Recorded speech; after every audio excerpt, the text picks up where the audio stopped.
I was thinking maybe up or the top where the path starts, where it connects, the path starts, North Lake Drive with, you know, South Lake Drive. So if it's agreeable, you can consider this tonight, adopt it tonight. That lets us get the process started, the division. And at our next meeting, I think it's on June 16th, we could have the map ready for you to consider about the placements. Mark, you okay? How does this resolution differ from the process we already have in place? These microphones work too. The process that exists through borough ordinances is on a case-by-case basis, where in order to plant a tree on public property and have it dedicated to someone, you need to apply directly to the mayor and council and have a resolution authorizing it. This would create essentially a pre-approved program through which council has authorized the placement and dedication of trees in specific areas that's been blessed by the Shade Tree Commission, so we know things will grow there. And essentially, you're pre-authorizing, for lack of a better word, a certain set of these memorials. So instead of needing a resolution every time, Correct. you just need to fill out a form. Yes. Okay. Yeah. Most importantly, everybody gets treated the same. Right. Yes. And will we have to revise the existing ordinance after this is in place to reflect that? I don't believe so.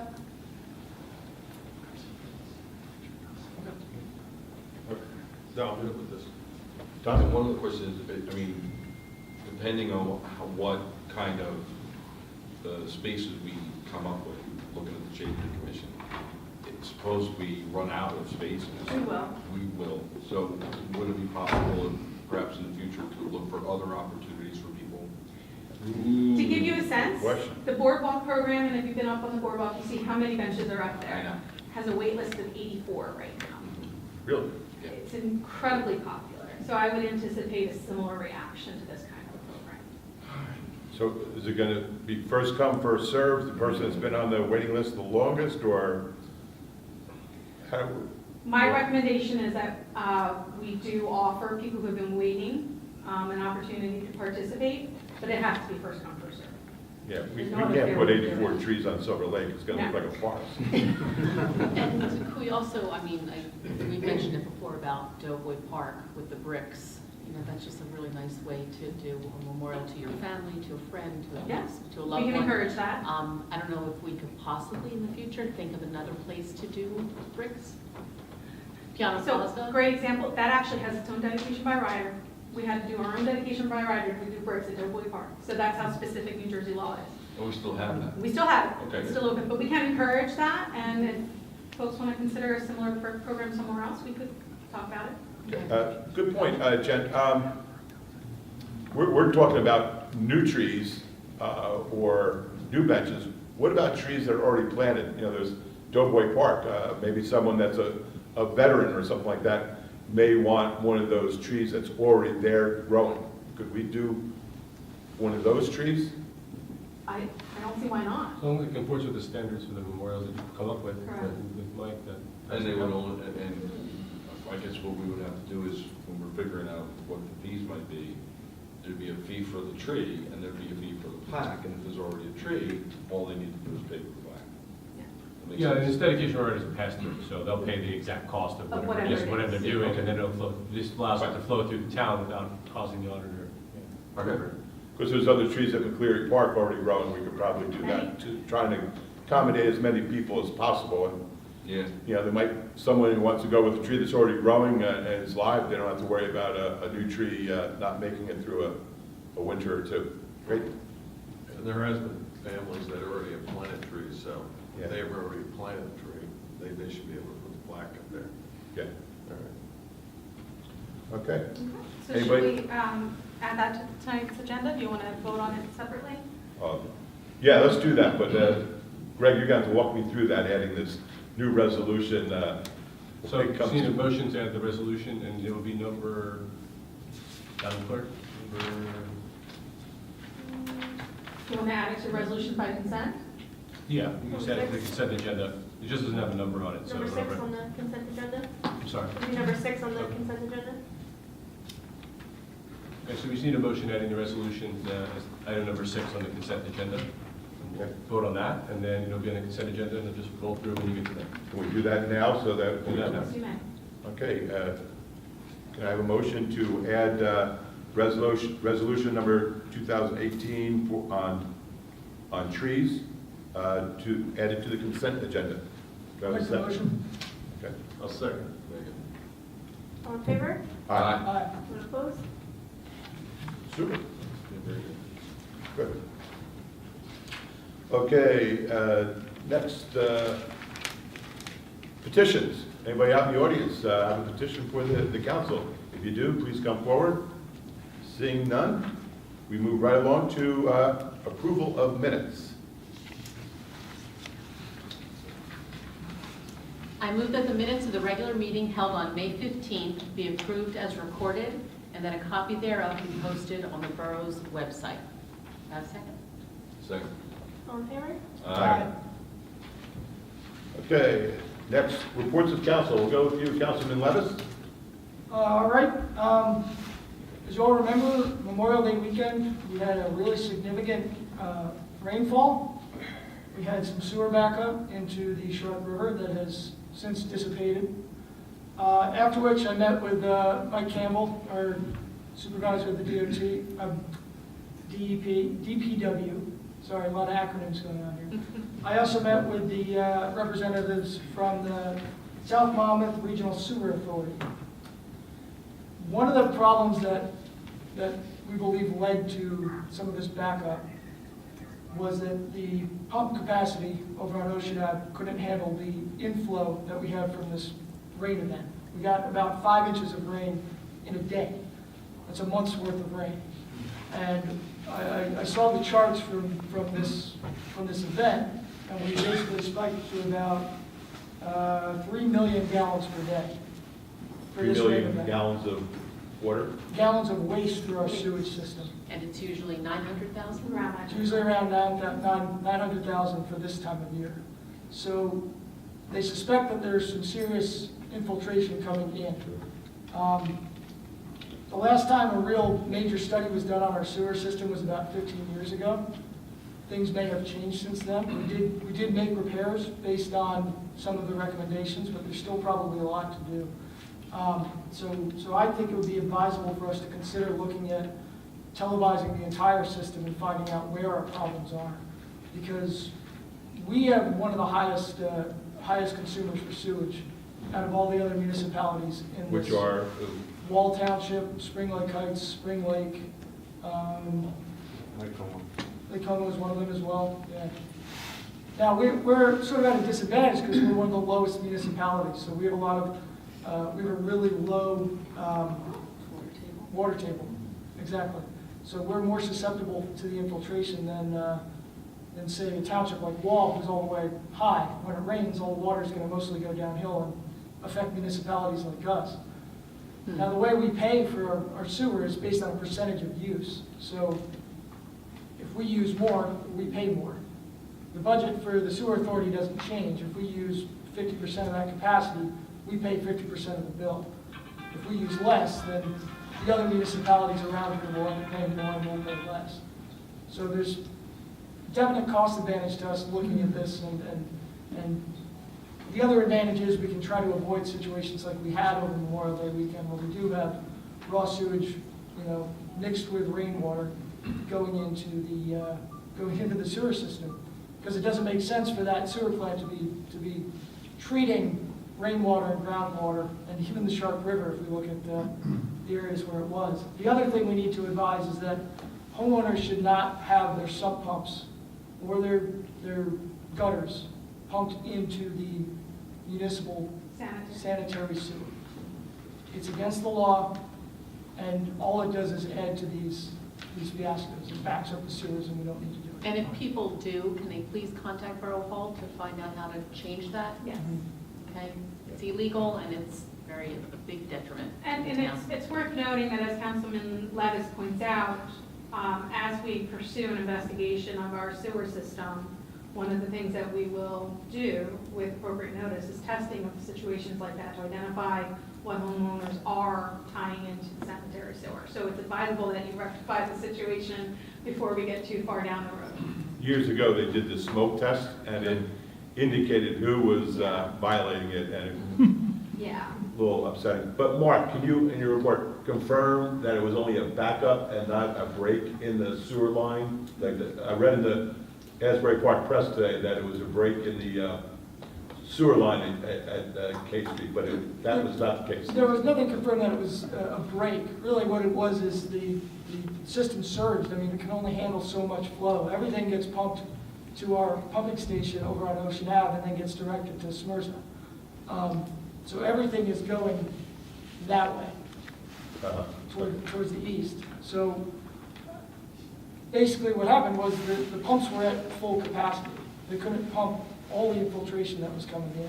They're trying to pump sewage, which normally wouldn't fill up the volume of the pipe, but in this case, it's filled up the volume of the pipe, and then you can only put so much velocity through some of these pipes. Our pipes are rather old, so I think it would behoove us to really take a close look at them and try to get cameras down there and do a real great assessment of what we have.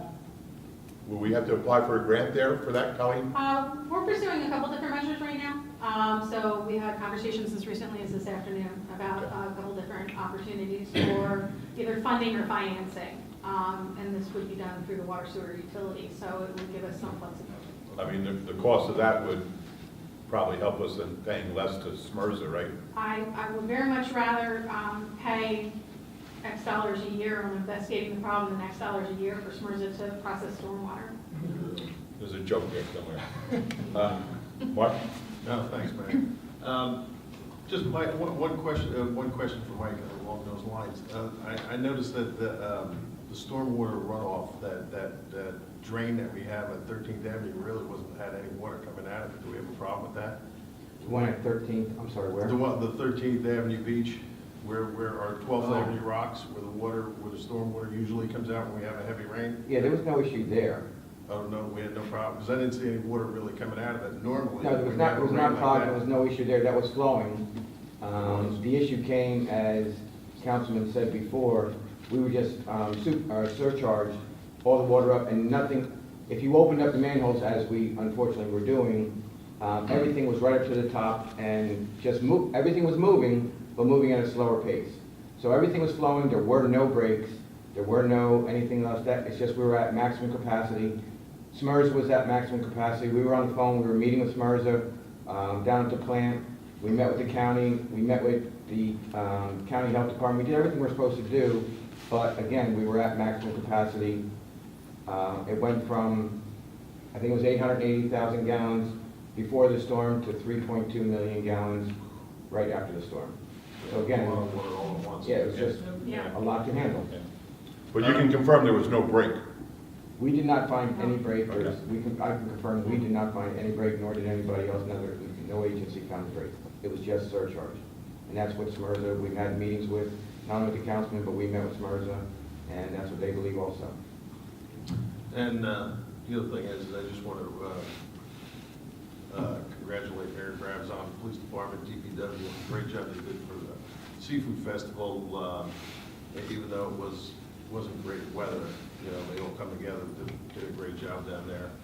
And the only other thing that I want to bring up is the Harbor Commission was talking about putting maybe like city bikes down the marina for the transient boats that maybe, and I'm not sure how the council feels about doing that. I know we would have to go out for an RFP or something like that, but before they pursue it, I was just wondering how the council members feel about, pursuing something like that.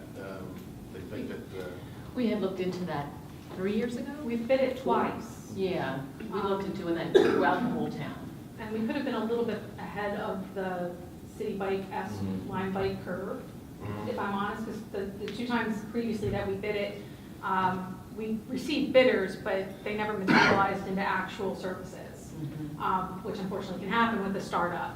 I think now that there's more and more examples of these bike sharing programs out there being used in other towns, that we might have a better result.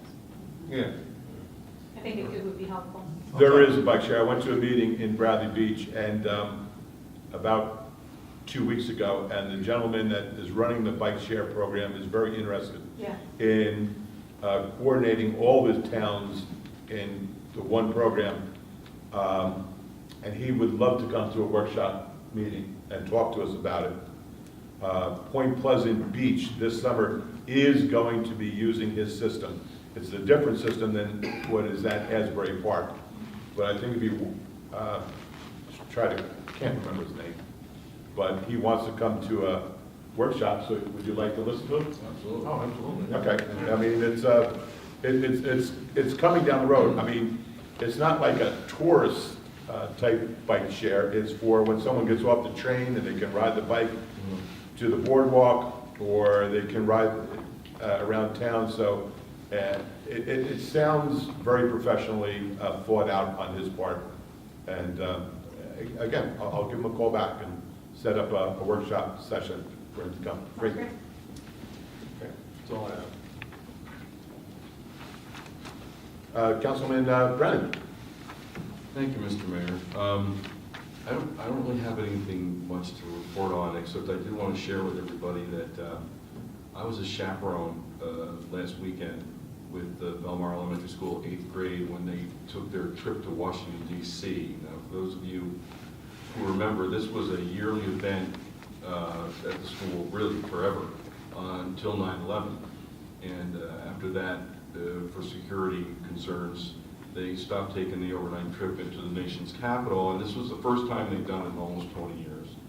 Officer Speakman came with the trip, and I want to commend him. He was great with the kids. He was great with the chaperones. It was really quite an experience. So for a lot of our students, it's maybe the only time that they're going to see the Washington Monument and the Lincoln Memorial, and we were able to take the students to see the changing of the guard at the Tomb of the Unknown Soldier at Arlington Cemetery, and I was completely impressed not only with the ceremony, I've seen it before, but with the way our students behaved. They were respectful.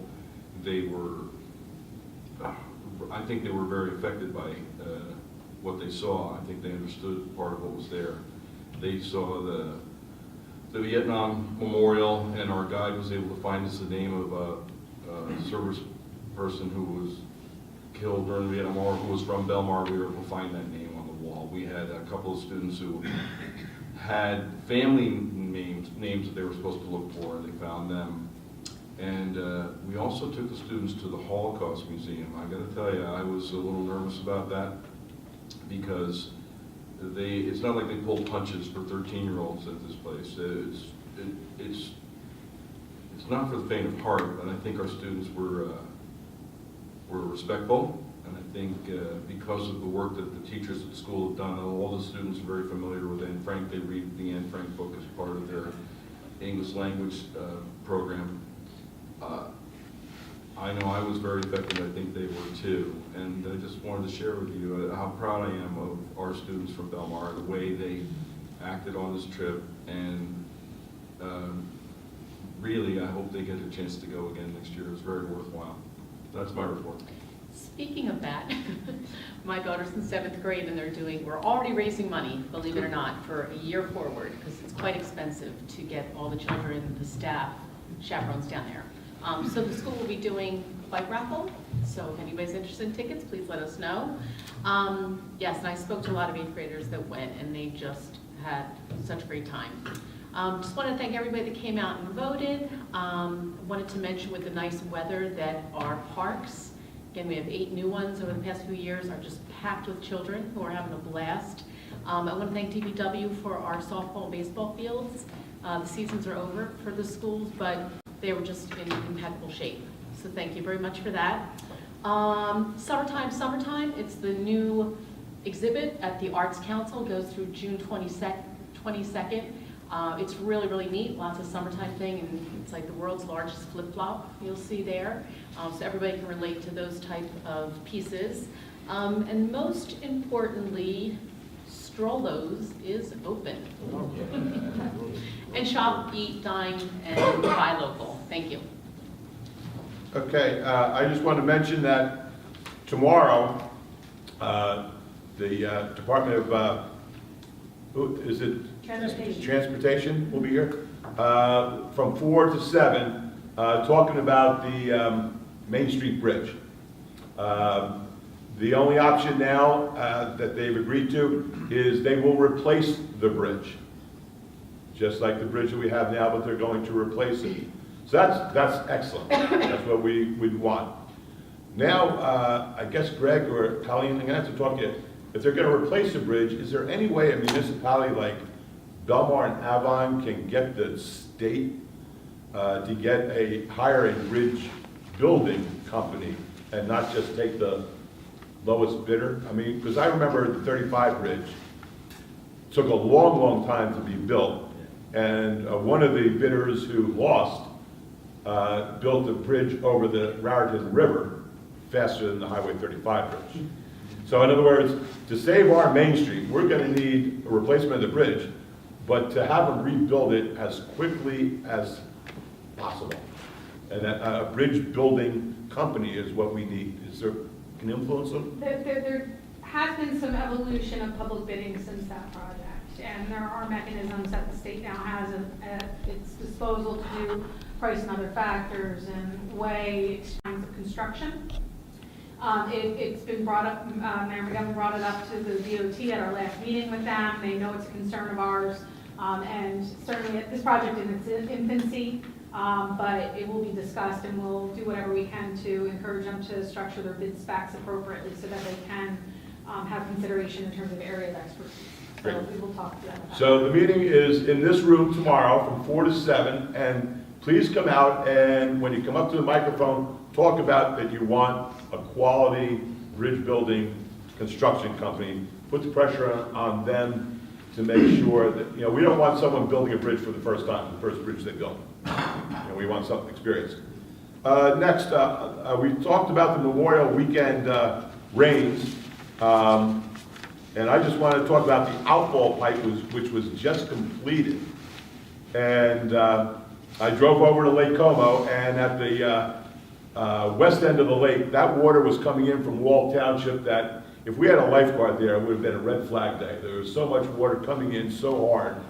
So I drove down to the outfall pipe and met Colleen, Mike was there, John McGuire was there, the engineer, and looking at that outfall pipe, it looked like Niagara Falls. It was taking in so much water that if we had not had it, sure enough, I believe that section of Belmar, even though we provide very, very little rainfall into Lake Como, most of the water comes from out of town. We saved it from flooding over. And the A Street line, which we put in a couple years ago, I just got a little, maybe 2-3 inches in my basement, and that only lasts a couple hours. That A Street line works great. So looks like we got a handle on the flooding, except K Street, which is I think geographically the lowest section in town. Yes, nothing we can do that. Even if we dredge Shark River deeper, the Atlantic Ocean wouldn't matter. This Friday, our Belmar Beach Patrol is going to be giving a water safety program to the Belmar Elementary School, which is going to be very beneficial to all those students at Belmar. They'll learn from our beach patrol, our lifeguards. They're going to ask them questions. So it's a great program. I just wish we could give a similar program to adults, especially adults that don't know how to swim very well and want to go in the water when they see other swimmers in the water. So that's kudos to our beach patrol going out to the school and giving a program. The pathway on North Boulevard, now that the construction is done, we're going to try and finish that pathway as soon as possible. I think we received today or tomorrow 20 tons of stone, and next week another 20 tons of stone coming. Mike, is that We're correct? actually picking up 20 tons tomorrow and 20 tons Friday, and I'll have it done by Friday afternoon. Great. That'll help the people over there on North Boulevard after they park, getting out and walking safely to the street or just walking the dogs. Great job building that. And I did go on my phone and found out that the Jersey Bike Share program is run by Mr. Fred Brody. So we'll reach out to Mr. Brody and schedule him to the workshop session. And That's all I have to report. Brian, I have one more thing. No, listen. That's short You enough. reminded me, because you mentioned the K Street flooding. I went to a meeting last Thursday with the Army Corps of Engineers and the New Jersey Department of Environmental Protection. They are working on a study, and bear with me because this is a long one, the New Jersey Back Bay's Coastal Storm Risk Management Feasibility Study. Say that 3 times fast. Yeah, I'll try. What they're trying to do is assess the feasibility of implementing a system-wide coastal storm risk management solution for the entire New Jersey coastline, not just Belmar. Yeah. What they're going to be looking at is projects such as storm surge barriers placed at the Shark River Inlet, Manasquan Inlet, and Barnegat Inlet, effectively blocking off those 3 tidal inlets from any type of superstorm standing type of event. We're also going to be looking at levees and flood walls as well, more on like a local basis. It's really just a feasibility study at this point, but the end goal is that by beginning of 2019, they should have a draft of the study, and they're going to present it to the Chief of the Army Corps of Engineers, who they can then make a decision on the study. They're hoping to have that final report to the chief and have a decision made by 2021. And this will all need congressional approval to get funding for it, but they're going ahead and they're going to be conducting this study. There's going to be a public meeting in September of 2018 to sort of go over what their findings are. They've been doing this for a while, so they've got a lot of research now. But it sounds like there's some very big options that they have on the table that could have a major impact on the state of New Jersey. Great. Did they talk about, when you said back bays, because Shark River is not filling up from sand from Atlantic Ocean. It's filling up from the silt from the Shark River. And they've got to do some work in the back bays that would collect that silt before it gets into the... So dredging came up big. Good. You know, there were mayors from Avon and Neptune and Manasquan as well. And one of the things that this study isn't going to address is not going to address dredging. It's not going to address dredging, and it's not going to address non-tidal lakes. Which would be our lakes. Lake Como is a non-tidal Right, lake. okay. It's not connected to the ocean. So they're not going to focus on anything like that. Really, what they're looking at is trying to get the biggest economic impact with the least amount of cost. Now, Belmar alone, we have about $590 million in real estate assets that are in a danger zone according to their 100-year flood projections. So that puts us in the Shark River in a pretty big limelight for a project like this. Okay. Because obviously they want to try to mitigate the damage that can happen here as much as possible. And you went to that meeting? I was there. Okay. Thank you. Very good. And just so people know, we have been asked in the past if we could put an outfall pipe in the Shark River. Yeah. So you understand that just can't happen, right? That really big one. We would do it if we could, if it worked. But thank you, Mark. That's good information. Okay. Public session on resolutions, only on the agenda. We will continue to have a public session at the end of this meeting. If anyone out in the audience would like to come forward, you know, the members from the FOBH, you don't have to stay around till the end of the, you can take off. Appreciate it. Same for the council reports, though. So if you have anything on the resolutions, please come forward to the microphone, state your name and your address.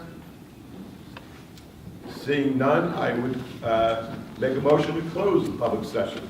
Second. All in favor? Aye.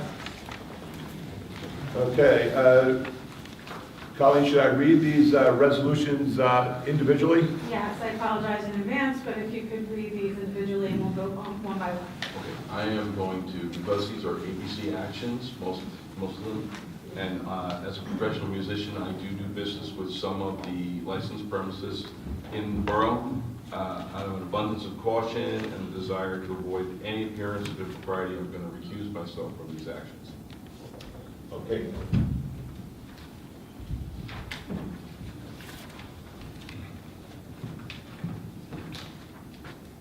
Okay, do I have a motion for the resolution authorizing issuance of a plenary retail distribution license for the Day Sang Corporation, trading as Little Red Barn for the period ending June 30th, 2019. Do I have a second?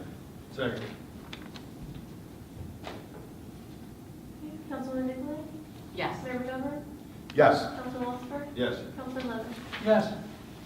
I make a motion to pass the resolution authorizing issuance of seasonal retail consumption license number 1306-34-011-008 to SLBD Associates LLC to be held in pocket, period ending June 30th, 2019. Do I have a second? Second?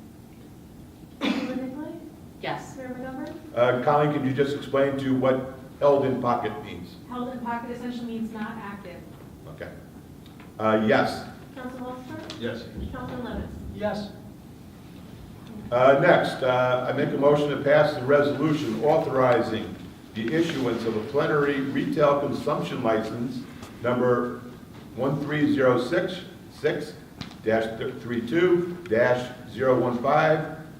13066-32-015-007 to Fusal LLC, trading as La Dolce Vita for the period ending June 30th, 2019. Do I have a second? Second. Councilwoman Nicolay? Yes. Mayor McGovern? Yes. Councilman Osmer? Yes. Councilman Levis? Yes. Next, I make a motion to pass the resolution authorizing issuance of a plenary retail consumption license number 1306-33-010-006 to Waterview Pavilion Incorporated, trading as Riverview Pavilion, Waterview Pavilion, for the period ending June 30th, 2019. Do I have a second? Second. Councilwoman Nicolay? Yes. Mayor McGovern? Yes. Councilman Osmer? Yes. Councilman Levis? Yes. Next, do I have a motion to pass the resolution authorizing issuance of a plenary retail consumption license number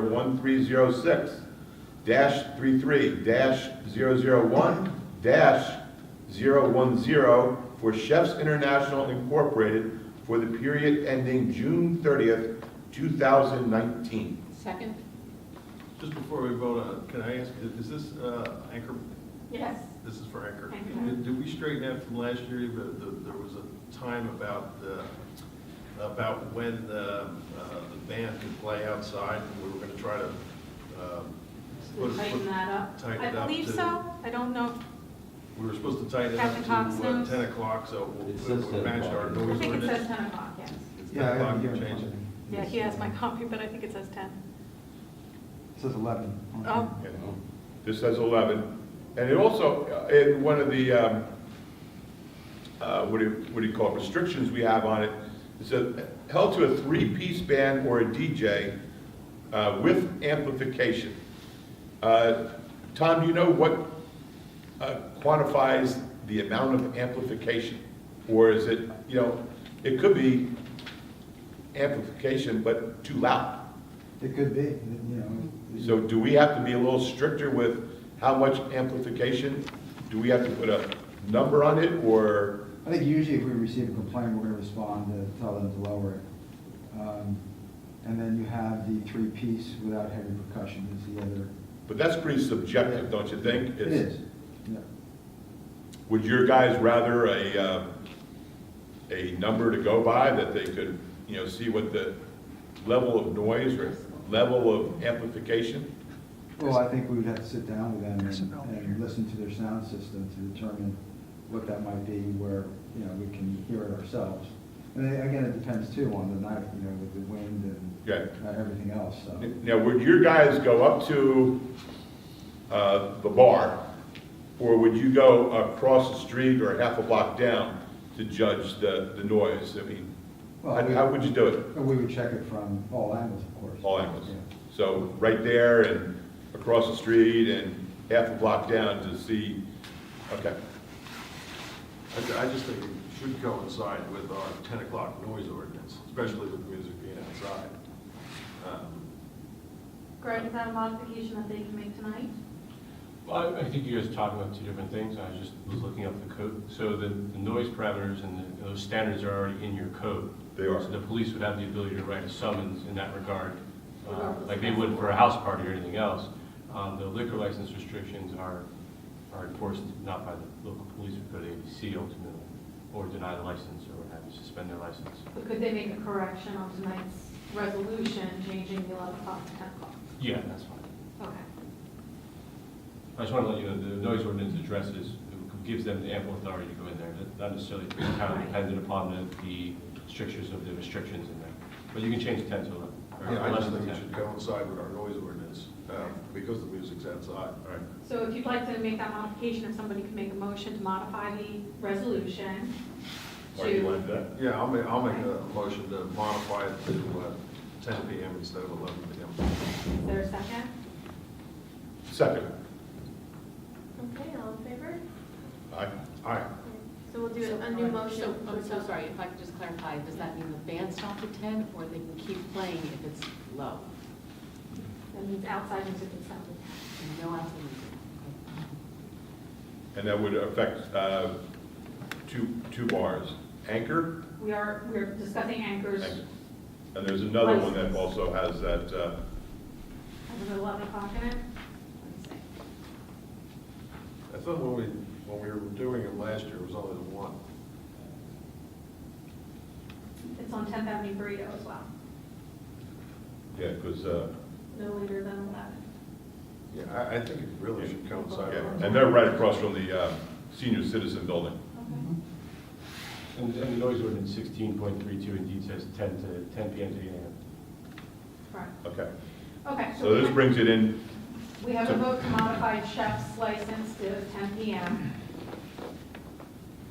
When we get to the 10th Avenue Burrito license, I'll remind you to make a modification. okay. Okay. So can we have a new motion to adopt this resolution? Okay, I make a motion to adopt resolution authorizing, okay, lost my place here. Resolution authorizing issuance of a plenary retail consumption license number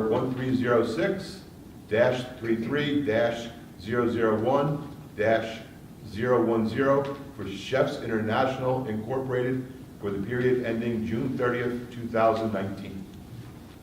Do I have a second? Second. Okay. Councilman Nicolay? Yes. Mayor McGover? Yes. Councilman Walter? Yes. Councilman Levitt? Yes. Next, I have a motion to pass the resolution authorizing issuance of a seasonal retail consumption license to DJs LLC, trading as DJs for the period ending June 30th, 2019. Do I have a second? Second? Councilman Nicolay? Yes. Mayor McGover? Yes. Councilman Walter? Yes. Councilman Levitt? Yes. Next, I make a motion to pass the resolution authorizing issuance of a retail consumption license to the Irish Curse LLC, DBA 10th Avenue Burrito. Oh, So first, actually, we Right. want to make a motion to modify Okay. this license with a 10 PM restriction on outdoor music. On outdoor music, okay. Is there a second? Or is there a motion? I'll make the motion. Okay, go I'll ahead. second it. All in favor? Aye. Aye. Okay, with that modification, I make a motion to pass the resolution authorizing issuance of a retail consumption license to the Irish Curse LLC, DBA 10th Avenue Burrito, license number 1306-33-007-003 for the period ending June 30th, 2019. Do I have a second? Second. Councilman Nicolay? Yes. Mayor McGover? Yes. Councilman Walter? Yes. Councilman Levitt? Yes. Next, I make a motion to pass a resolution authorizing issuance of a seasonal plenary retail consumption alcoholic beverage license for CSL Belmar LLC for the period ending June 30th, 2019, to be held in pocket. Do I have a second? Second. Councilman Nicolay? Yes. Mayor McGover? Yes. Councilman Walter? Yes. Councilman Levitt? Yes. Next, I have I make a motion to pass a resolution appoint, okay, Tom, I'm sorry. more drinking. Now the time's here. I make a motion to pass a resolution appointing special police officers for 2018. Do I have a second? I'll second. Councilman Brennan? Aye. Councilman Nicolay? Yes. Mayor McGovern? Yes. Councilman Lunsford? Yes. Councilman Levis? Yes. Okay, for the consent agenda, all matters listed in the consent agenda are considered to be routine by the Borough Council and will be enacted by one motion. There will be no separate discussion of these items. If a discussion is desired, that item will be removed from the consent agenda and will be considered separately. Is there anybody that wants to pull anything? Okay, then I make a resolution, make a motion to pass the resolutions by consent. Do I have a second? I'll second. Councilman Brennan? Aye. Councilman Nicolay? Yes. Mayor McGovern? Yes. Councilman Lunsford? I just have two questions on the bill list. The 53,000 that's going to the Gibbons firm, are we getting any insurance money back on that yet? Yes, we're working with the insurance company to get our deductions back, basically. Did we get anything? It- I know the bills. are Honestly, fine, we're but- using these bills to offset deductibles on other cases, so that we're not paying money out on other cases, but we are working very actively with the JIP to make sure we're getting every penny we're entitled to. Okay, then I have a question on the Mazer, the 362,000. Yes, Most of it goes to the Lake Co. stormwater. yes, Or we're going to get reimbursed on that through the yes, we grant were money? working with the NJDEP on those bills. All right. And did we get anything back? On the major bills, not yet, it's a On reimbursement. the whole project? Oh, yeah, no, payments are flowing very well. All right, okay. All right, yes. Councilman Levis? Yes. Next, ordinances, second reading and public hearing. If there's anybody out in the audience that would like to come up and talk about ordinance 2018-8, please come up to the microphone, please.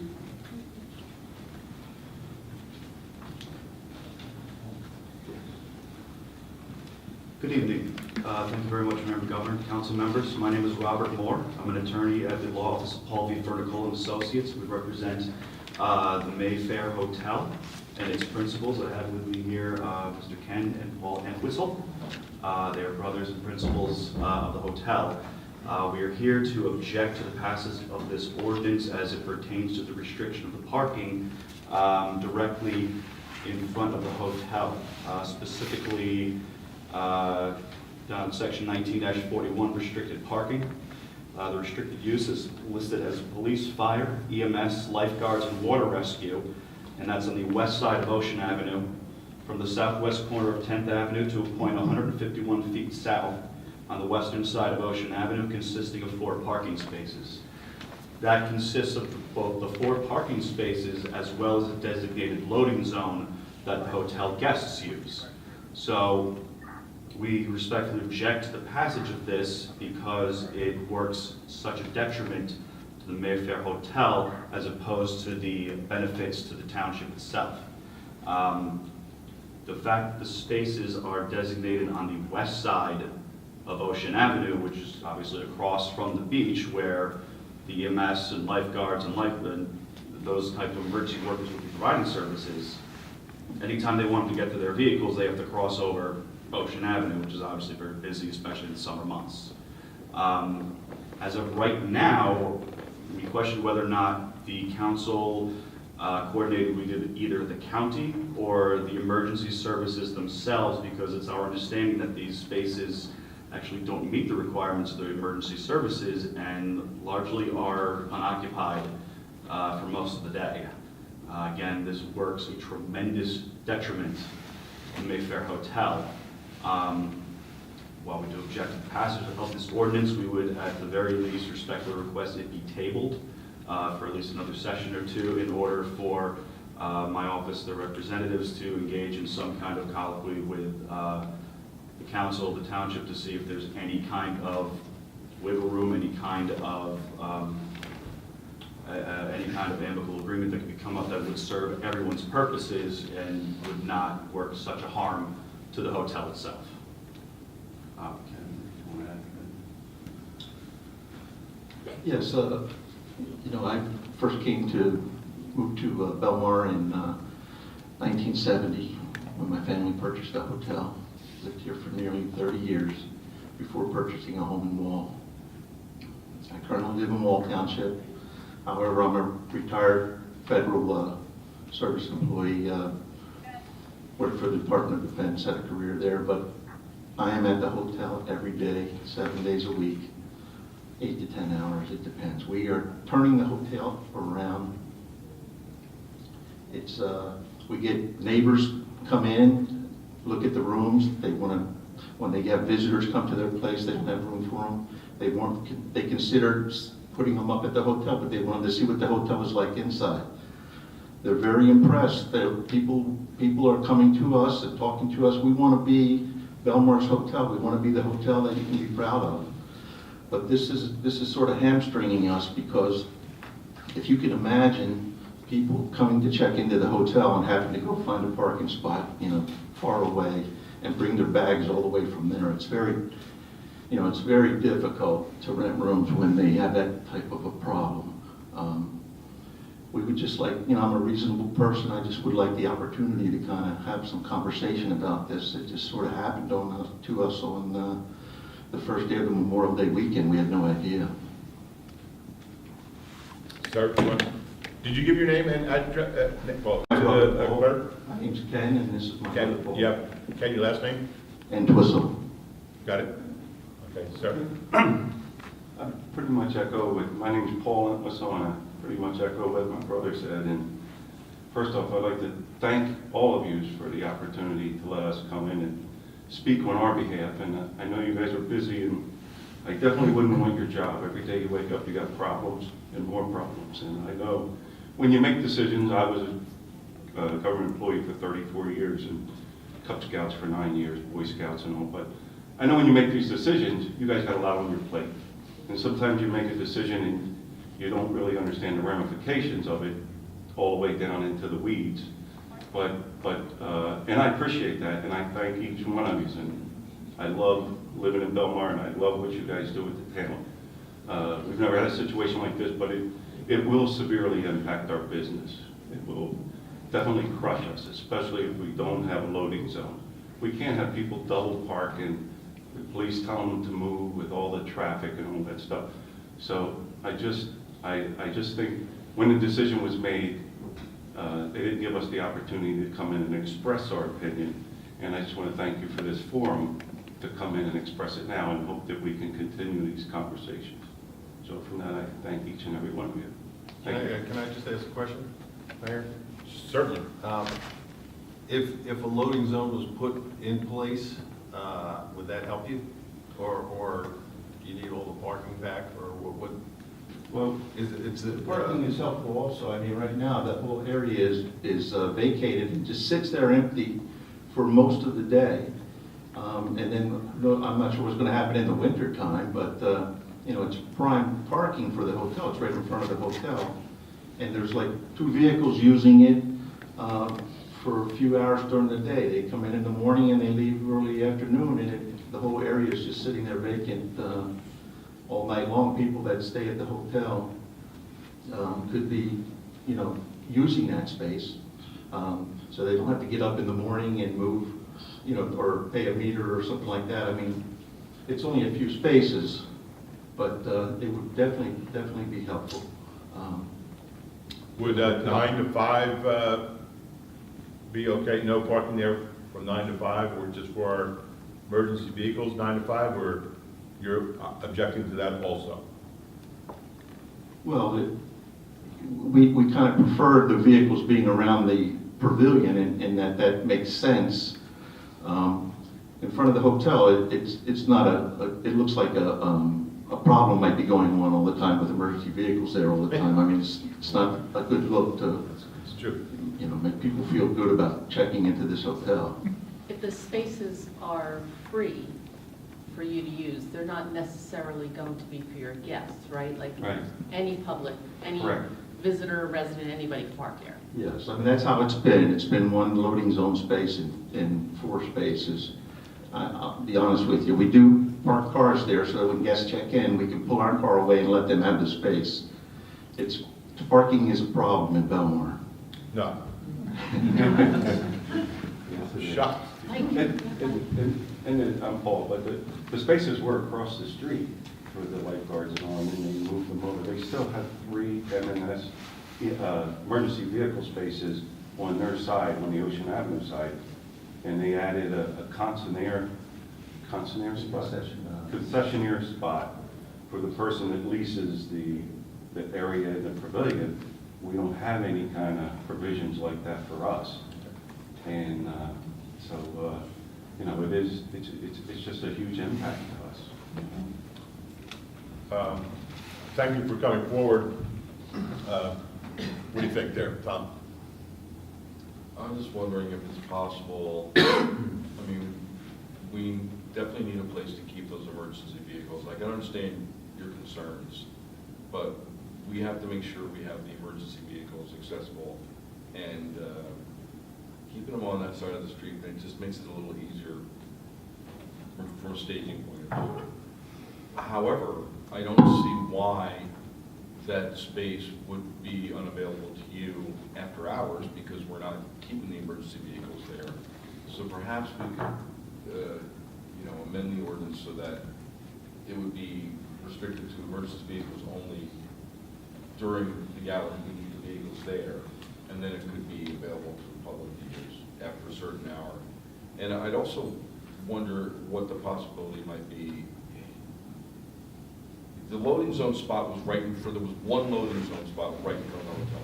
Right, and it's been there since the hotel was built in '29. Can you think of another place where we might be able to put a loading zone spot that would work for you? I mean, maybe on 10th Avenue, around the corner? I don't know. That's right in front of the hotel. They just roll their suitcases right up in the building. Jen? And the other thing, they have the emergency vehicles across the street, which means if they back out, they can go left or right. If they come out of the diagonal parking that's on the west side, they have to make a U-turn during the summer with all the traffic and try and turn around and go the other way. But they have 3 spaces there already across the street, so. Okay, Jen? And they moved 4 lifeguard spots off of Ocean Avenue over to our spot, so. I mean, it just seems to me that it would be appropriate for the ambulances, emergency vehicles to back into the boardwalk so they can pull out either direction, go down 10th Avenue, go wherever they're going without having to make a U-turn or across the street to get to their vehicles. Just seems like a better, more appropriate fit. I'm just looking at it from a logical standpoint. Colleen, can you just clarify how many spots would be in front of the hotel and how many will we be using in addition, or maybe not at all, on the east side? So there were 8 designated on the east side for various concessionaires, first responders, and whatnot. This essentially reduces that down to 3 on the boardwalk side and moves 4 of them to the west side. And it is just worth pointing out, because it has been mentioned from a first responder's perspective, what would be most appropriate. This was the recommendation of your first responders. So Right. this is, We have a lifeguard truck, a first aid rig, and a police, we only need 3, right? We don't need, well, it's also, 10th Avenue Pavilion is also police. The concessionaire. There's a police substation, there's a concession in there. So there are many different arms of first responders that utilize that pavilion. So again, these spaces were seen as a reduction from what we had before, and at the request of public safety were placed on the west side. these wouldn't be parking spaces for borough employees to use, right? First responders, yeah, so if it's water rescue call, spaces that are available for water rescue to easily park to and respond, police officers, things of that nature. Of the 7 spots, 3 east, 4 west, how often, or is there consistency in how often and consistent they're occupied, or could it be set times? or It's is that really, just- I mean, we're in the early stages of summer right now of the season. Certainly, how often they're used on July 4th weekend is going to be very different from how they're used on a rainy Wednesday in May. We've got a lot of yellow lines. Any way to create additional space, or they're there obviously for a reason? I just note that there's some, I wouldn't say extra areas, but In terms of distance from the corners, you mean? Correct. No, we don't have much flexibility. I was there thinking at on all. the east side, so, okay. Okay. Well, I can just make a comment, only because I live there, and I see what's going on. Basically, the lifeguards are parking there all day. I mean, they're actually parking their trucks there all day. There hasn't been any ambulances or police cars that could even get in there. And really, if we made spots on 10th Avenue, if some of the head lifeguards could park, I mean, they would be better off on 10th Avenue because they're not really emergency vehicles. And, you know, it just happens that I live there and I see who's parking there every day. And I haven't seen an ambulance or a police car in there because the lifeguards get there at 9 in the morning, they take up all the spots there right in front of the hotel. And they just sit there all day. And those guys are working the beach. They don't need those spots. The emergency vehicles need the spots, but so far nobody's been using them. They get there at 9 in the morning, they park. The lifeguard truck stays on the east side of the street, and you know, police cars pull up. They come and go. They're all on the east side. So right now, all those spots are being taken up. That's why, you know, they do have a hardship where at least there should have a loading zone. But maybe you know, if we need lifeguard parking, regular lifeguard parking could be on 10th Avenue. So. 10th Avenue was considered initially, and I think there was a concern of it encroaching into the neighborhoods. Yeah. So that's why it was decided to go to recommend it on Ocean Yeah. Avenue, but it could be. But I mean, they're parking, it seems like the lifeguards are just pulling up and parking there all day, and it's not. How's your driveway? My driveway? So, Councilman Levis? I would be in favor of tabling this to get one more look at it. I mean, we've got a little bit more time before the peak summer season starts and we get into it, so I would be in favor of that. Same with me. I liked your point with emergency vehicles out in front of your hotel there all the time. People are going to get the wrong perception. I think we can sit down and talk about this a little bit more. So I'd be in favor of tabling this until we can talk more. I know Greg and Colleen, you're probably going to punch me for afterwards, but I think this is, he's doing a great job with I appreciate you know, I remember the Mayfair in the early 70s, and it's come a long way. Done a good job. So I'd like to table this for now. I have a motion to table this. I'll make the motion. I second And you got a sense of humor. Do you have a second? I'll second. Councilman Brennan? Aye. Councilman Nicolay? Yes. Member Governor? Yes. Councilman Osborne? Yes. Councilman Levis? Yes. Good job. Thank you, gentlemen. Thank you very much. Thanks for all you do for us. I guess we would need to set up a time, sir, to probably sit down and go over with us what might work for you, might work for us, probably a little give and take, you know. Absolutely. Okay? So, Contact George. That'd be great. Great. You can reach out to me and we'll come down and we'll figure it out. Fantastic. Thank you very much. Thank you all. Thank you. Thank all of you. Have a pleasant day. okay, the second, so we're getting the table of that. Second reading and public hearing for ordinance 2018-9. Anyone in the public who want to come up to the boardwalk, microphone and talk about the boardwalk? Seeing none, then I make a motion to pass ordinance 2018-9, an ordinance of the Borough of Belmar, County of Monmouth, State of New Jersey, to exceed the municipal budget appropriation limits and to establish a cap bank NJSA 40A:4-45.14. Do I have a second? Second.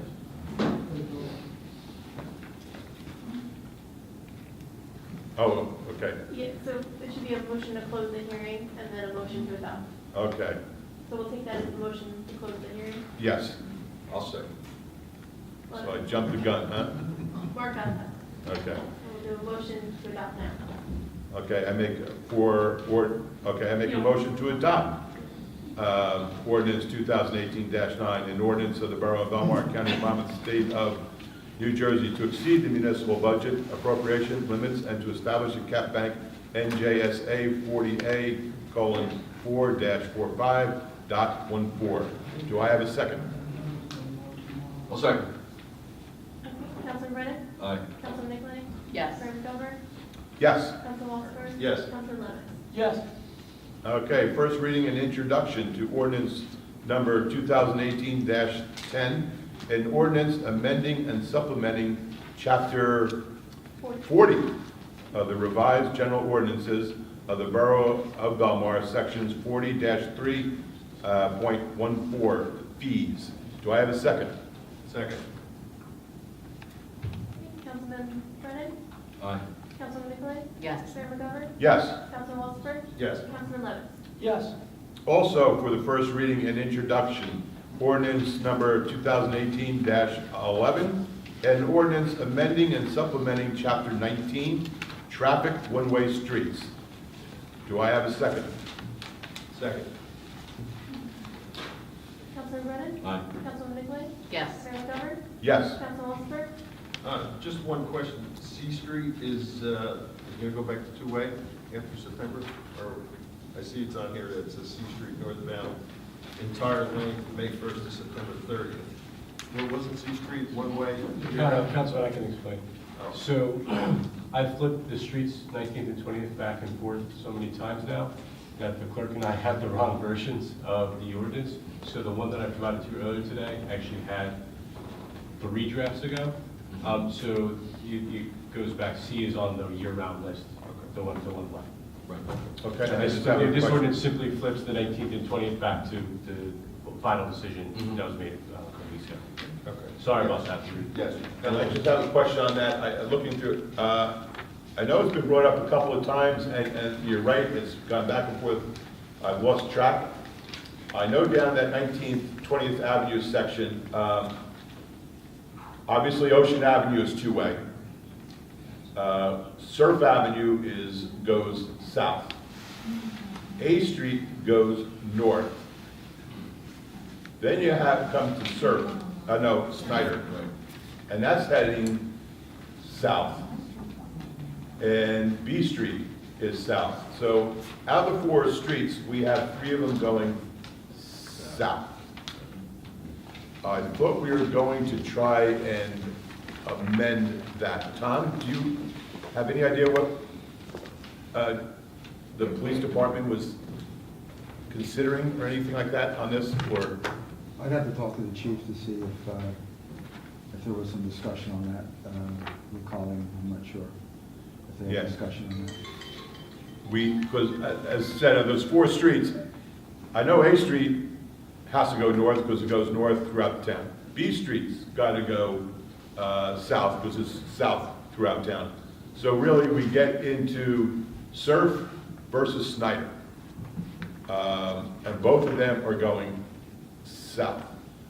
I don't live around there, so I don't know how the configuration of the streets over there confuse, or it's like a maze, a Skinner's maze, as to driving around in circles.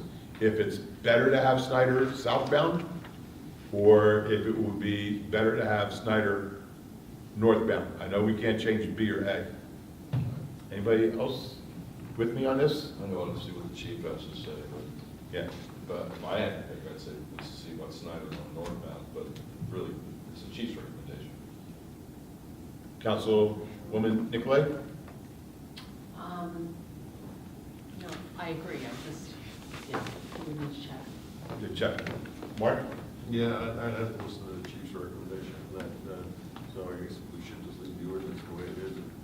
Mark? Yeah, I would approve the ordinance as is, and then if something, I don't want to overcomplicate it. I think if something comes up or we think that would be a good idea, based on the chief's recommendation and based on feedback we get from people in the neighborhood first. Tom, could you talk to the chief tomorrow and just bring him up, just bring it up, 3 out of the 4 go south.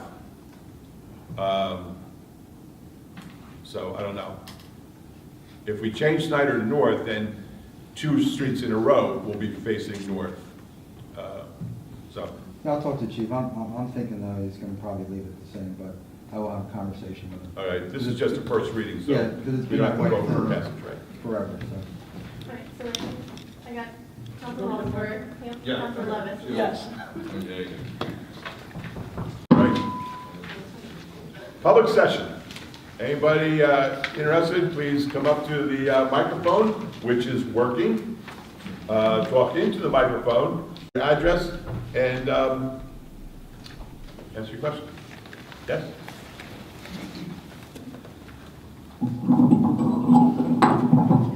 Maria Florio, 115 12th Avenue. Could I address this to Captain Kai? You know what, he'll be able to hear you if you talk to me, and then I will probably go, Tom, what do you think? But, Okay. As far as the specials go, I'd like to know, are they aware of some of the ordinances? One of the things that happened on Memorial Day weekend was beer pong on the porch. Once, oh. You were playing beer pong on your all phone? the time. Okay. And I get it right in the cup. And I shoot it down. Okay. So one group of specials went by and didn't say anything. When the third walked by, I said, there's something wrong. So the next day, we questioned two of the specials, and they said, that's okay, as long as they don't have it on their front lawn.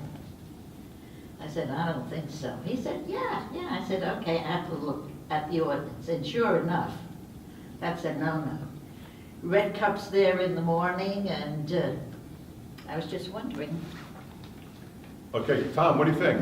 I think, like anything else, I gotta open up the book and read it, but off the Right. top of my head, I would say it can't be in the front yard at all, front porch, Absolutely, front that's yard. I believe they can have it in the back as long as it's not visible. As long as it's By not the neighbors, so, like I said, I'd have to, read it to get the verbiage of exactly the violation. Okay. And another question, if I remember. So, Maria, you have to move your table to the backyard, okay? How do you know? Huh?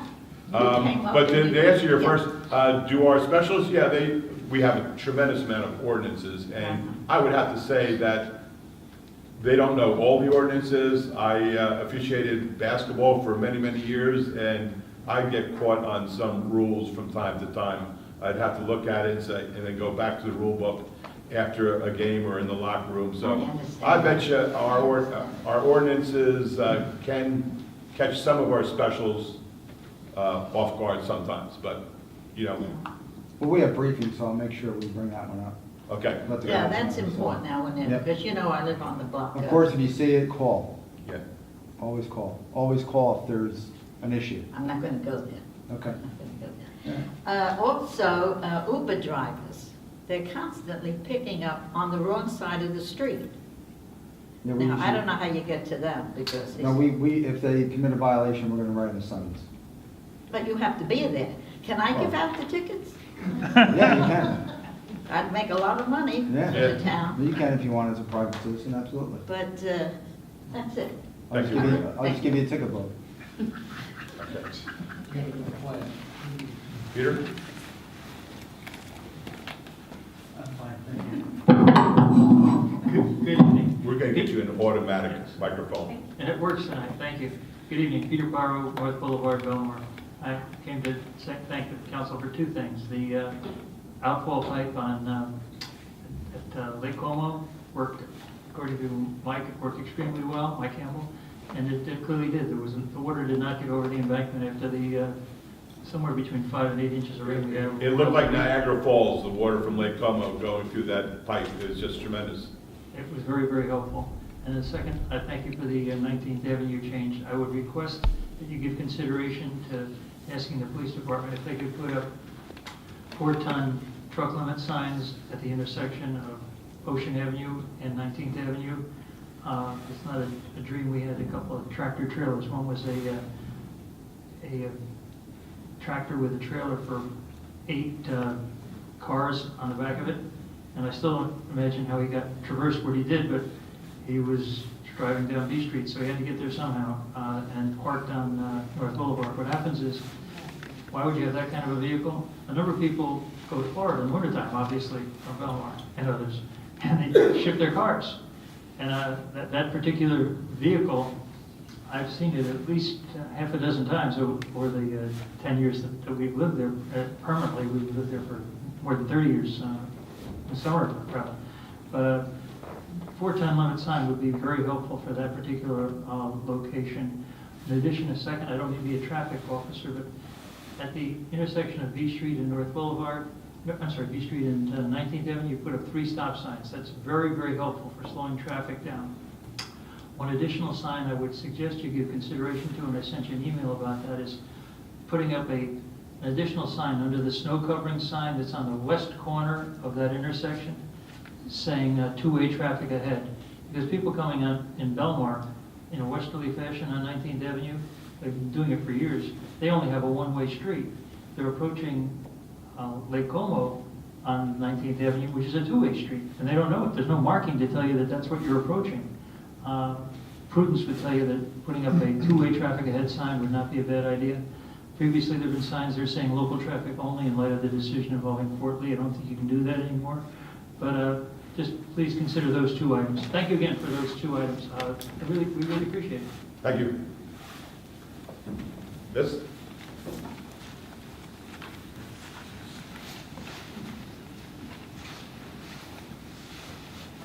Claire Hayner, 221 18th Avenue, corner of 18th and B.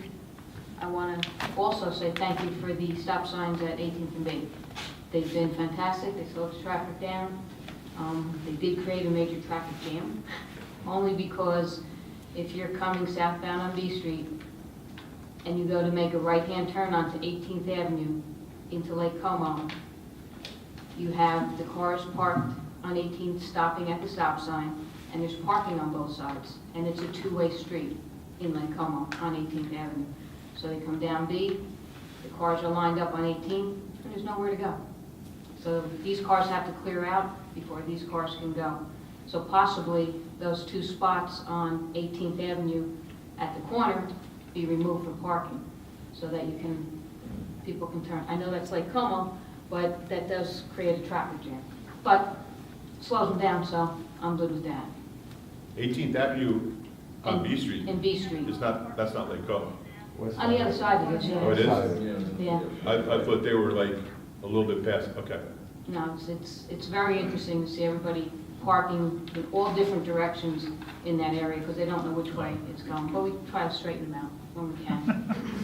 Okay. Second thing was thank you also very much for bringing up Snyder. Someone also had recommended to me that if I got more people involved, possibly that would be changed also.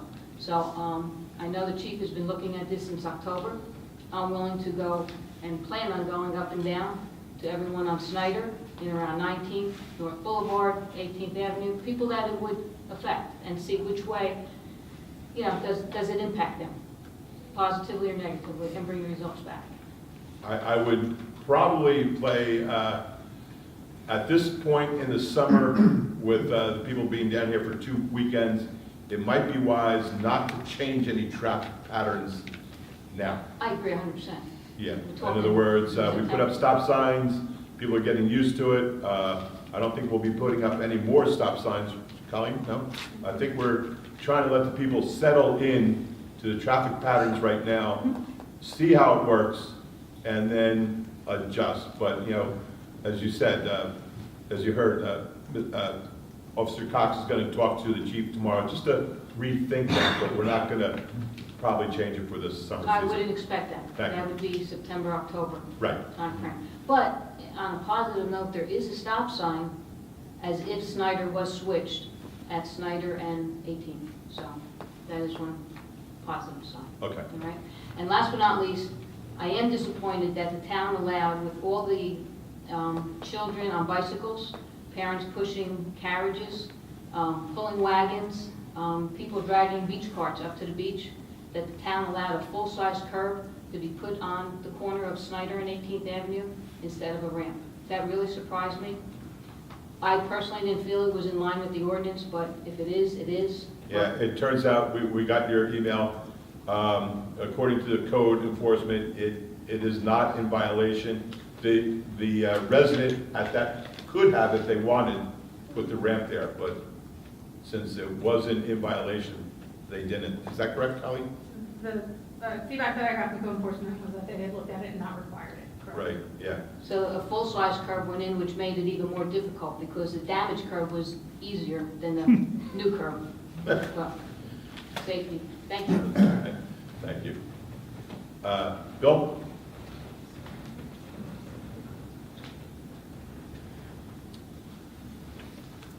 Bill Caress, 90 Inlet Terrace, Belmar.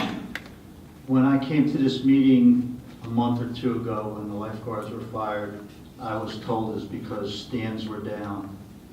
And I went to the beach on Saturday, and stands were down on 5th Avenue, 9th Avenue, 13th Avenue, 19th Avenue, and 21st Avenue. I dare to say there was never a time last year in June where 5 stands were down. Also, you must be aware that at this point in the season, Belmar has less lifeguards than they have at any point in the last 25 years. So I really would like to know whose bright idea this was. Also, with regard to the Mayfair parking, part of the reason that you're running out of parking places is you replaced 4 supervisors with 6. So now there has to be a couple spaces on the other side of the street. I know I wouldn't get a straight answer on this. I don't know whose idea this was. This was kind of a stupid idea. I could name off the top of my head 6 veteran lifeguards that just wouldn't come back and work under these circumstances. And hopefully nobody's going to die this summer. But it was a ill thought out idea, and it's going bad fast. They wanted to hire 50 lifeguards. They hired less lifeguards than last year.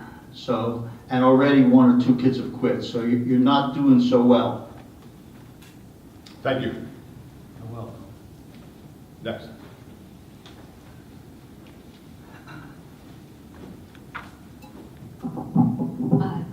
Sandy Caputo, Syrup Avenue. Thank you, Colleen.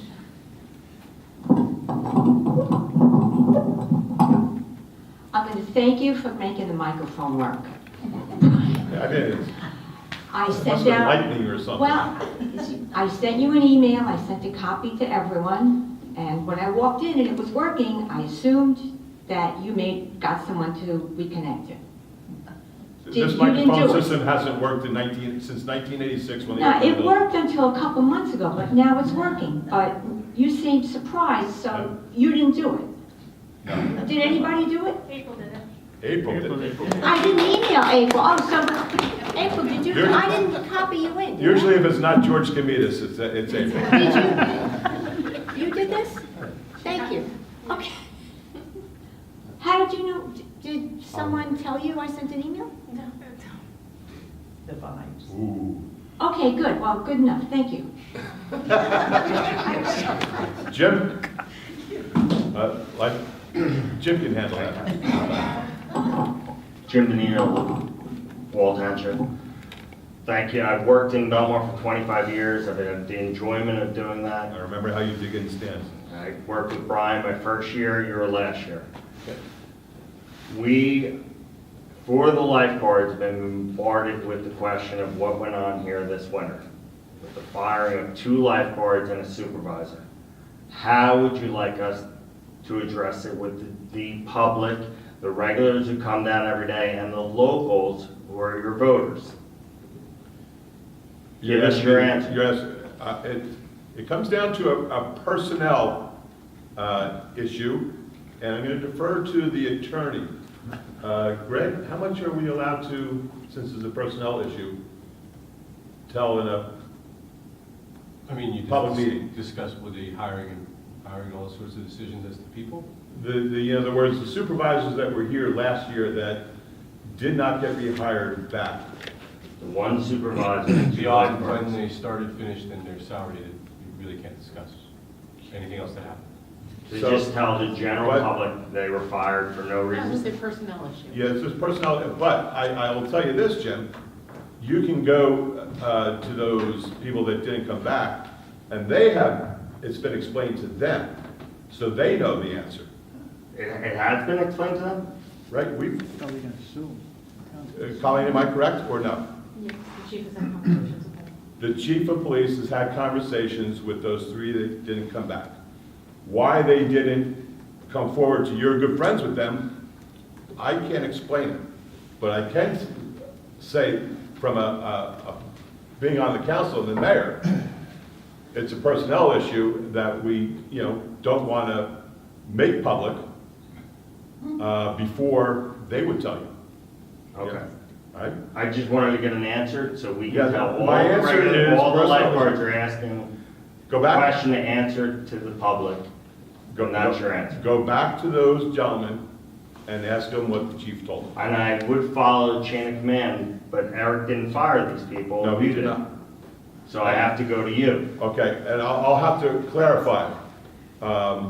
Because they were seasonal employees, and this is semantics, okay? Because they're seasonal employees, we can only fire them during the season, from Memorial Day to Labor Day. After the season, they are no longer employees, so they didn't get fired, they didn't get rehired. You want to talk Can I ask a semantics? question? Okay. No, but isn't there an understanding that you'd be back the following year? Always has been until a situation that caused us to Question? yeah, Okay. and Because it- I am very confident sitting up here of the course that the mayor and council took.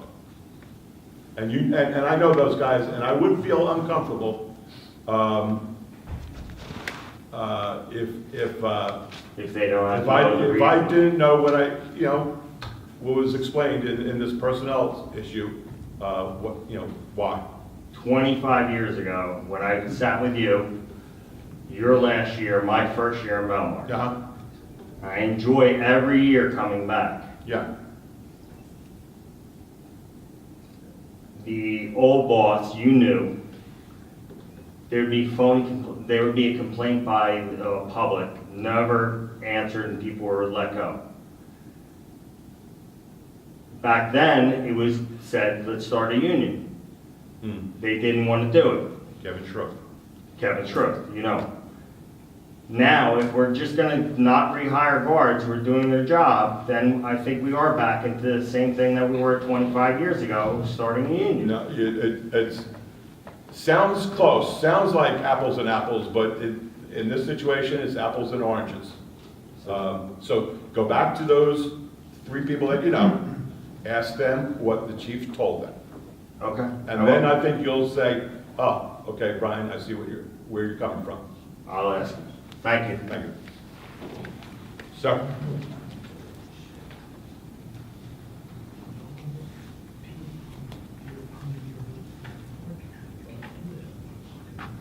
Chuck Peters, 202 19th Avenue. A couple issues with the streets. The triangle by 20th and A, there used to be a do not enter sign. Yes, right. Which is covered up. And I believe it's back to one-way eastbound. Okay. So, I've been cutting through there, even though it's a double line and making a left, when we used to go up and around. Make big lefts. So I don't know, it might be confusing, people might still not be looking for traffic coming from the west. That's just an issue I have. The other thing is, at the end of the gravel walkway, Yes. there's gravel missing by B Street, and at night, if somebody's walking around, they're following the gravel path, there could be an accident. So what I would suggest, if you're not going to fill that in with gravel, fill it in with dirt and sod or something. Okay. Yeah, look at it, we're not done yet. Yeah. I know, but it kind of looked like it was lost in the shuffle. Okay, well, thank you. Yes, ma'am.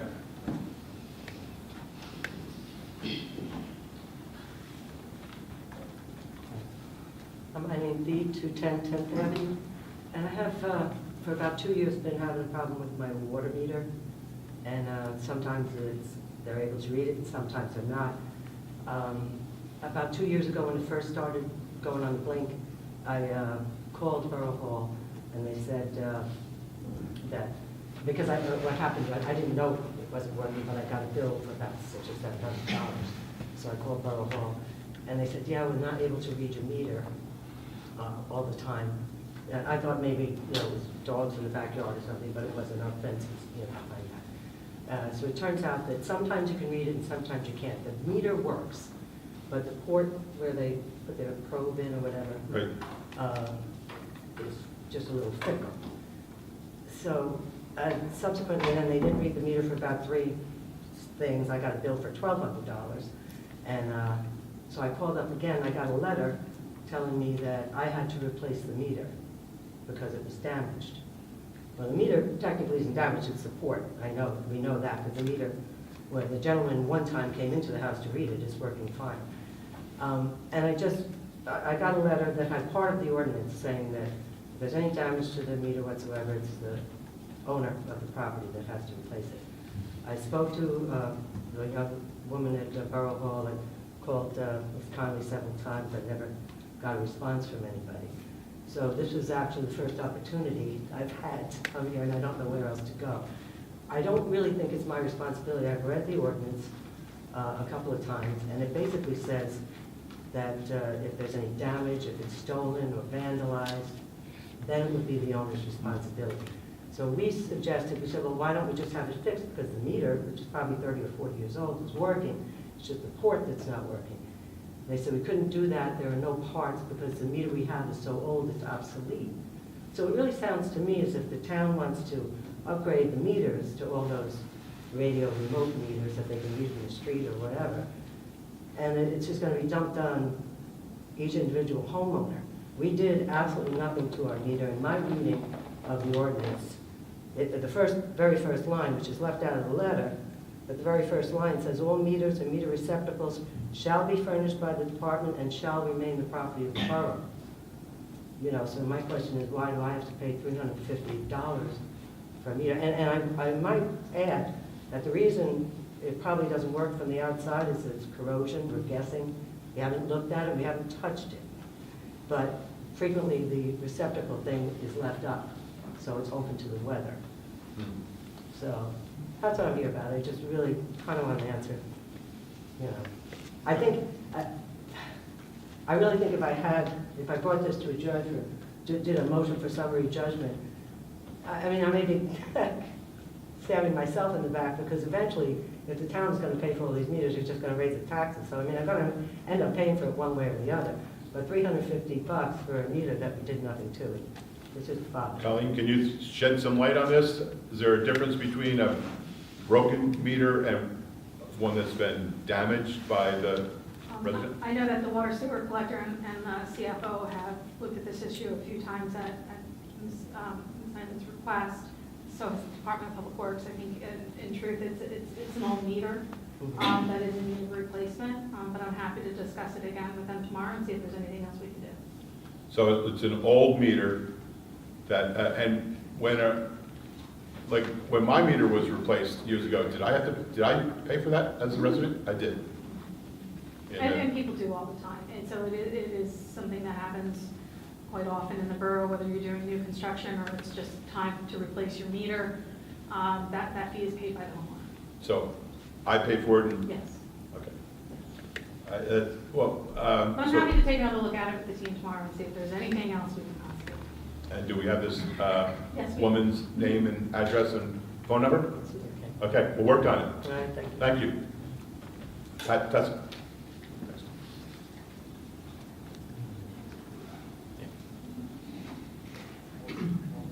Hello, Pat Texa. I own Nostalgic Nonsense, 903 Main Street in Belmar. One thing I want to say, that's not why I'm here, but it's really a pleasure, Mayor McGovern, to see you talk to every individual who comes up here with an empathy, and it's really nice to see you discussing with them their issues. It's just a pleasure. Okay, you can go sit down now. Here's your $20. I've got two things to address. for two different, one is, I'm a Belmar Business Partnership trustee, and I want to remind everybody that this coming Sunday is our second annual Belmar Pirate Walk on Main Street, noon to 3. It's a free event, it's a family event. We have treasure chest hunts and activities in the plaza with pirate reenactments and pirate bands and things like that. And unless it's rain or shine, unless we have a monsoon or Hurricane Sandy. So I just wanted to say, please remind everybody to come to that. With that, though, I'd like to ask for this year and next year and future years, the Pirate Day on the 8th Avenue and Ocean Playground, which has been going on for 5 years or so, but you guys came first. That's Pirate Day, ours is Pirate Walk. And I understand that it's been canceled twice this year for weather and everything else. But when the residents and the business owners get a reverse 911, it just says Pirate Day is canceled. And I got to run around because people call me, oh, the Pirate Walk was canceled. No, it wasn't. It's a different day. It's a blah, blah, blah. And twice now I have had to do recon and work harder to explain to people that's a different event. And I get it. Yours is called Pirate Day. Yours is called Pirate Walk. So if you have to cancel the event again due to inclement weather, can you specify that it's the 8th and Ocean Playground Pirate Day? So We do that, and we also mention that it's a kids. Yeah, but Strictly kids. Yeah. We mention that it's on Ocean Avenue. We mention that it's 8th. I know. Yeah, but Understand. But can you specify? Because the last reverse I got was just a Pirate Day on Ocean Avenue, or I can't remember. I could be wrong. I could, my brain is Swiss cheese right now. I'm just saying that maybe we could both tweak it a little bit. Okay. Now, as a private business owner, okay. Last time I was here, I brought up the letter that we had gotten from the police department saying that 2-hour parking was going to be enforced immediately. That was the last meeting I was at with a letter that I had from 2 weeks prior. I don't see it being enforced unless, on my block at least, I've got a business owner who parks in front of my store almost every day and leaves the space open in front of their store. And they've got an employee who also parks in front of my store. Do I call the police department and say, they've been there since 10, they've been there since noon? What do I do with this? Because a couple other business owners have taken heed to this, and I'm still getting the same stuff every day that I've gotten from this particular business owner every day for 3 or 4 years. Okay? What do I do with that? Tom, can you handle that? Yeah, yes, I will. In other words, do we have the person that walks around with the chalk? They are and marks? chalking. They're chalking? And I've heard a lot of people getting tickets. So Yeah, I've heard- and you know who's getting tickets? The customers. I'm talking about business owners. They're there 6 hours, 7 hours, 8 hours. They're not, and I've got people that work for me. I've taken pictures every time I'm there. Okay, so I have a whole document. But I've got them writing down the license plate. Just so I have it for my knowledge. Okay, but it's hours and hours and hours. They're not even moving it forwards and backwards. It's hours. So I just wanted to ask if something could be done for that. Okay. well, Thank you. Thank you. Yes.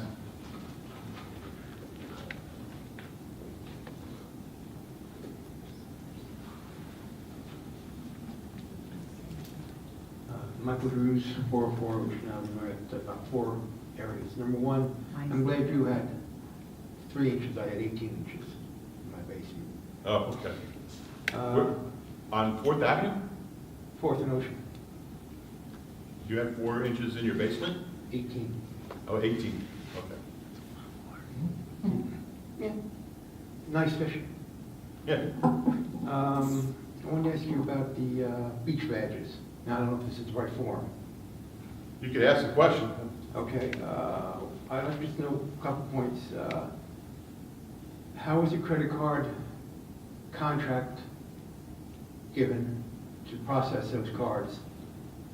Was it by bid? Was it by, or just handed to the local bank? Why is there a $1 charge for each badge when it says $1 per transaction? If you buy 2 badges, it's $2, 3 badges, it's $3, 4 badges, it's $4. That's all one transaction. to buy at the same time. Why are we filling out an individual card for each regular season badge when all they keep track of are the numbers that can flip the card over and write the number of the badge that you buy, saving paper and time? Why isn't the system computerized? Why aren't there any online sales in this day and age? That's one section.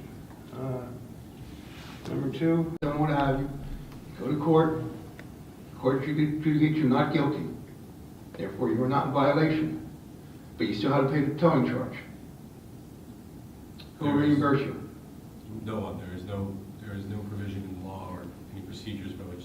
Why not? You have to ask the legislature. What is it?